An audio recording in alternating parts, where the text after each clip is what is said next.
Ẹ kú dédé àsìkò yìí ní gbogbo ibi tí ẹ ti ń gbọ́ mi. Ìròyìn KAYEGBO òun ni mo mú wá fún yín láti ìkànnì Jígí Alára. Orúkọ mi ni Funmilayo Adesewo. Ṣáájú ẹ gbọ́ kókó tó wà nínú ìròyìn ọ̀hún. Àwọn ènìyàn 4 tí wọ́n jí gbé ní ìpínlẹ̀ Kwara ti gba òmìnira wọn padà. Ní ìpínlẹ̀ Kogi, ẹnìkan pàdánù ẹ̀mí rẹ̀ tí wọ́n sì dáná sun ilé tó tó 70 látàrí ìjà tó wáyé. Pásítọ̀ kan ti sọ fún àwọn ọmọ ìjọ rẹ̀ kí wọ́n kó owó oṣù wọn tí wọ́n bá gbà fún oṣù January tí a wà yìí wá fún òun. Àwọn ọlọ́pàá ti mú ojú ọkùnrin kan tó ń ṣọ́ ọjà bá ilé ẹjọ́ pẹ̀lú ẹ̀sùn pé ó jí tòmátì tí owó rẹ̀ tó $18 náírà. Ìró ìbọn kíkankíkan wáyé bí àwọn ọlọ́pàá ṣe gba ẹni tí wọ́n jí gbé ní Àbújá sílẹ̀. Látàrí ìbúgbàmù tí ó wáyé nílùú Ìbàdàn, ènìyàn 5 ti pàdánù ẹ̀mí wọn.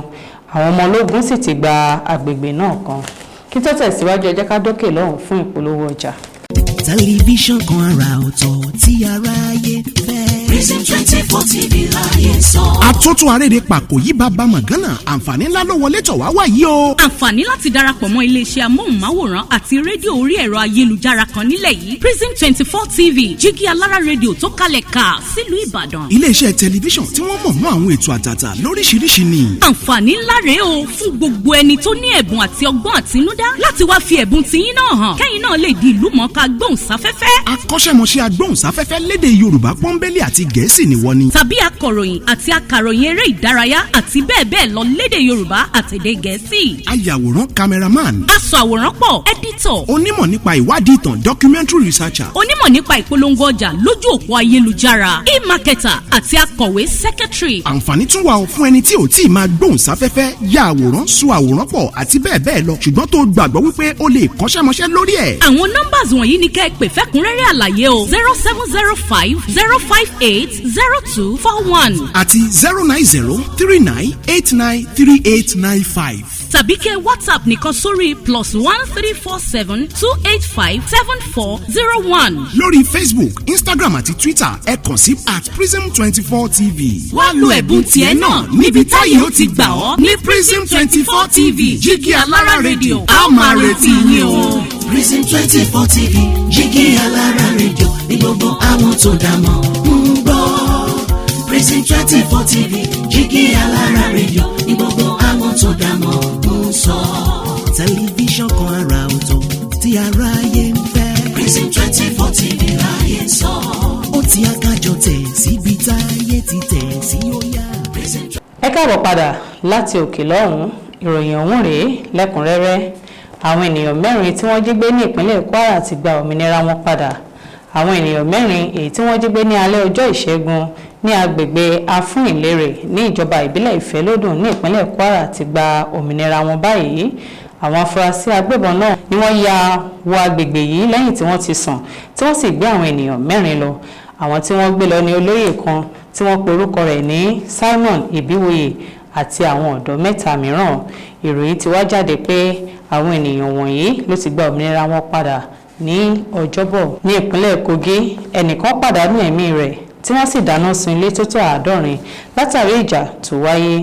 Ènìyàn kan gbẹ̀mí mì tí wọ́n dáná sun ilé tó tó 70 látàrí ìjà tó bẹ́ sílẹ̀ láàrin agbègbè méjì ní ìpínlẹ̀ Kogi. Àwọn agbègbè tí wọ́n fìjà pẹ́ta náà ní Ọ̀túpò Òjìlè àti Òchì Ìbàdàn tí wọ́n wà ní ìjọba ìbílẹ̀ Ampa ní ìpínlẹ̀ náà. Wàhálà yìí ló bẹ̀rẹ̀ nígbà tí wọ́n ní àwọn ènìyàn kan láti odò Ìbàdàn gbẹ̀mí ọkùnrin kan tó wá láti Òtùpò Òjìlé ẹni tó ń ti ìrìn àjò bọ̀ padà sí abúlé rẹ̀ láti Èkó. Nígbà tí wọ́n gbọ́ ikú ọmọ wọn, àwọn ọ̀dọ́ ní Òtùpò Òjìlé dìde ìjà tí wọ́n sì kọlu Ọ̀chí Ìbàdàn níbi tí wọ́n ti jó ilé tó tó 70 kanlẹ̀. Ẹni tí ó jẹ́ ọmọ ilé tó ń ṣojú fún Àpá 1 State Constituency Honourable Akus Lawal fìdí ìṣẹ̀lẹ̀ náà múlẹ̀ níwájú ilé ìgbìmọ̀ aṣòfin níbi ìjókòó wọn ní Ọjọ́bọ̀. Ó ní ìṣẹ̀lẹ̀ náà ló wáyé ní ọjọ́ 14 oṣù kìíní ọdún yìí. Ó tẹ̀síwájú pé ìṣẹ̀lẹ̀ náà ló da omi tútù sí àwọn lọ́kàn àti pé irú rẹ̀ kò gbọdọ̀ wáyé mọ́. Pásítọ̀ kan ti sọ fún àwọn ọmọ ìjọ rẹ̀ kí wọ́n kó owó oṣù wọn tí wọ́n bá gbà fún oṣù January tí a wà yìí wá fún òun. Pásítọ̀ John Anosike ti ìjọ New World Faith Ministry ti sọ fún àwọn ọmọ ìjọ rẹ̀ láti jọ̀wọ́ owó oṣù wọn fún ti oṣù January tí a wà yìí tàbí èso àkọ́kọ́ fún wọn fún òun. Gẹ́gẹ́ bí pásítọ̀ náà ṣe sọ, ó ní owó tí àwọn ọmọ ìjọ òun bá kọ́kọ́ rí ní ìbẹ̀rẹ̀ ọdún òun ni ó tọ́ sí. Nínú fọ́nrán kan tí ó jáde nínú ọ̀kan lára ìsìn ìjọ náà, Anosike sọ pé àwọn ọmọ ìjọ òun yóò jẹ́rìí kí ọdún yìí tó dá sí méjì tí wọ́n bá mú èso àkọ́kọ́ wọn wá. Ó ní owó oṣù yín àkọ́kọ́ ni èso àkọ́kọ́ yín fún ọdún tí òun ní ń ṣe, kì í ṣe fún ìjọ. Ó ní òun pè wọ́n níjà pẹ̀lú ẹ̀mí mímọ́ Ọlọ́run. Ó ní òun kò bẹ̀rù ẹnìkankan tàbí ohun tí wọ́n ń sọ. Àwọn ọlọ́pàá ti mú ojú ọkùnrin kan tó ń ṣọ́ ọjà bá ilé ẹjọ́ pẹ̀lú ẹ̀sùn pé ó jí tòmátì tí owó rẹ̀ tó $18,000 náírà. Ní Ọjọ́bọ̀ ni àwọn ọlọ́pàá mú ọkùnrin kan ẹni ọdún 45 Emmanuel Oyekache tí ó jẹ́ aṣọ́de nínú ọjà kan tí wọ́n sì wọ́ lọ sí ilé ẹjọ́ magistrate lórí ẹ̀sùn pé ó jí tòmátì inú agolo 21. Afurasí náà tó ń gbé ní nọ́mbà 5 Ojo Close Giwa ní ìpínlẹ̀ Ògùn ni wọ́n fi ẹ̀sùn olè jíjà kàn. ASP Raji Hakeem sọ fún ilé ẹjọ́ pé afurasí yìí ṣe ẹ̀ṣẹ̀ náà ní ọjọ́ 4 oṣù kejìlá ọdún 2023 ní ọjà Ìjú Ìṣàgá ní Èkó. Hakeem sọ pé Oyekache jí tòmátì inú agolo 21 tí owó rẹ̀ tó $18,000 náírà nínú ọjà tí ó ti ń ṣọdẹ. Àwọn tòmátì náà ló jẹ́ ti ọ̀gbẹ́ni kan Azeez Balogun. Afurasí yìí ní òun kò jẹ̀bi ẹ̀sùn tí wọ́n fi kan òun. Lẹ́yìn náà ni adájọ́ Bọ́lá Ọ̀súnsanmí wá gba onídùúró rẹ̀ pẹ̀lú $10,000 náírà pẹ̀lú onídùúró kan tí òun náà yóò san iye owó kan náà, tí ó sì sún ìgbẹ́jọ́ sí ọjọ́ 29 oṣù keje ọdún 2024. Ìró ìbọn kíkan wáyé bí àwọn ọlọ́pàá ṣe gba ẹni tí wọ́n jí gbé ní Àbújá sílẹ̀. Ìró ìbọn kíkan wáyé ní Ọjọ́bọ̀ nígbà tí àwọn ọlọ́pàá gba ọkùnrin kan tó ń gbé ní Àbújá, Ṣẹ́gun Akínyẹmí, tí wọ́n jí gbé nígbà tí ó ń jáde nínú ilé rẹ̀ sílẹ̀. Àwọn ajínigbé náà ló ń gbé Akínyẹmí láti Àbújá lọ sí ìpínlẹ̀ Kánò nígbà tí àwọn ọlọ́pàá gbáya wọn.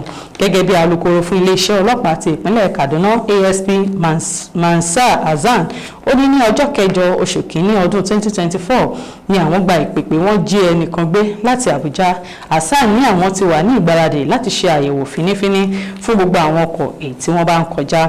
Ó ní àwọn pagidínà lílọ ọkọ̀ Toyota Hilux van kan tí nọ́mbà ìdámọ̀ rẹ̀ jẹ́ nọ́mbà Àbújá RBC 990 DC tí ó gbé èrò 4 pẹ̀lú awakọ̀ tí àwọn fura sí pé ó jẹ́ ọkọ̀ tí àwọn ajínigbé àti ẹni tí wọ́n jí gbé náà wà. Nígbà tí wọ́n rí èyí àti nínú ìgbìyànjú wọn láti sá lọ, ọ̀kan nínú àwọn ajínigbé náà yìnbọn mọ́ ọlọ́pàá tí àwọn náà sì wọ̀yá ìjà pẹ̀lú wọn. Lẹ́yìn rẹ̀yìn wọ́n dóòlà Ṣẹ́gun Akínyẹmí. Látàrí ìbúgbàmù tí ó wáyé nílùú Ìbàdàn, ènìyàn 5 ti pàdánù ẹ̀mí wọn, àwọn ọmọ ológun sì ti gba agbègbè náà kan. Ìròyìn búgbàmù tí ó wáyé ní Àdèyí ní agbègbè Bódìjà ti bà ilé tó tó 62 jẹ́ tí àwọn ènìyàn bíi 73 sì farapa yánnayànna. Ìjọba ìpínlẹ̀ Ọ̀yọ́ ní Ọjọ́bọ̀ sọ pé àwọn ohun tí ó bàjẹ́ láti ọjọ́ Ìṣẹ́gun tí ìbúgbàmù wáyé ní Ìbàdàn tí í ṣe olú ìlú ìpínlẹ̀ Ọ̀yọ́ ti ga sókè sí. Àwọn ọmọ ológun ní Ọjọ́bọ̀ ló ti gba ìṣàkóso agbègbè náà tí wọn kò sì gba ẹnikẹ́ni láàyè láti dúró ní agbègbè náà. Olùbádámọ̀ràn pàtàkì lórí ètò ààbò fún gómìnà Ṣèyí Mákindé, Fatai Owóṣeni, ló sọ èyí di mímọ̀ níbi ìfọ̀rọ̀wérọ̀ kan ní Ọjọ́bọ̀ pé wọ́n tún ti rí òkú ènìyàn 2 mìíràn. Olùgbé kan ní agbègbè náà, Adékúnlé Àjàdí, sọ pé àwọn tí wọ́n ń gbé nínú ilé kan ní agbègbè náà ni wọ́n jẹ́ àwọn ọmọ ará ilẹ̀ òkèrè tí wọ́n wá ṣiṣẹ́ ní ilẹ̀ wa. Ní Ọjọ́bọ̀ tí ìròyìn yìí ń jáde, agbègbè náà wà ní ìdákẹ́rọ́rọ́ látàrí àwọn ọmọ ológun tó gba ibẹ̀ kan láti lè mójútó ibẹ̀. Kò ní jù báyìí lọ fún ìròyìn káyégbọ́ fún títòní. Orúkọ mi lẹ́ẹ̀kan sí òun ni Olúwa Funmilayo Adesewo. Ká fèrè pàdé o.